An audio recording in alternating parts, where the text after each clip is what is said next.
ఇలాంటి విజయం ఎన్నడూ చూడలేదన్నారు చంద్రబాబు. అన్ని జిల్లాల్లో క్లీన్ స్వీప్ చేశామన్నారు. శ్రీకాకుళం నుంచి అనంతపురం వరకు ప్రజలు అన్స్టాపబుల్ విజయాలు అందించారన్నారు.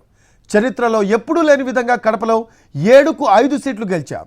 విశాఖను ఆర్థిక రాజధానిగా అభివృద్ధి చేస్తామన్నారు టీడీపీ అధినేత. చిత్తూరు ఎప్పుడు ఇన్ని సీట్లు గెలవాలి, 7కు 7 గెలిచాం. అక్కడి నుంచి రాజంపేటలో 7కు 4 గెలిచాం. 3 సీట్లు పోగొట్టుకున్నాం, పార్లమెంట్ పోయింది. అక్కడి నుంచి మీరు చూస్తే చరిత్రలో ఎప్పుడూ గెలవని విధంగా కడపలో 7కు 5 గెలిచాం మనం. ఆ తర్వాత అనంతపురంకి వస్తే క్లీన్ స్వీప్ 7కు 7 గెలిచాం. హిందూపూర్లో 7కు 7 గెలిచాం. నంద్యాల ఎప్పుడూ ఊహించని విధంగా 7కు 7 గెలిచాం. నేను పవన్ కళ్యాణ్ గారు ఢిల్లీకి వెళ్ళినప్పుడు, పురంధేశ్వరి గారు వచ్చినప్పుడు ఈ రాష్ట్రంలో ఇచ్చిన మ్యాండేట్ వల్ల ఢిల్లీలో మమ్మల్ని అందరూ గౌరవించే పరిస్థితికి వచ్చారు. మీ గెలుపు వల్ల ఈరోజు ఆంధ్రప్రదేశ్ రాష్ట్ర ప్రతిష్ట పెరిగింది, గౌరవం పెరిగింది. మనకు కూడా గౌరవం పెంచుకునే పరిస్థితికి వచ్చాం.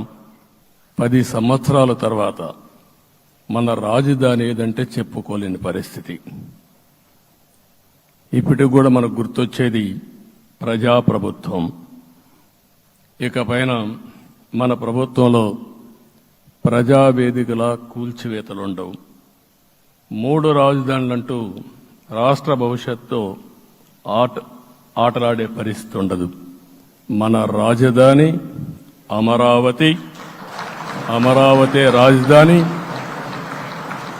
విశాఖపట్నం ఆర్థిక రాజధానిగా, ఒక ప్రత్యేకమైన సిటీగా,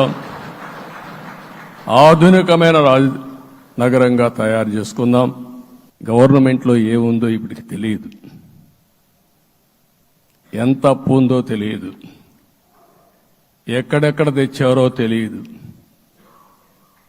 ఇవన్నీ కూడా డెప్త్కి వెళ్ళినప్పుడు ఎన్ని లక్షల కోట్ల అప్పు ఉంది, ఏదేది తాకట్టు పెట్టారు, ఆర్థిక వ్యవస్థ ఏ విధంగా చిన్నాభిన్నం అయిపోయింది, ఇవన్నీ కూడా అధ్యయనం చేసుకోవాల్సిన అవసరం ఉంది.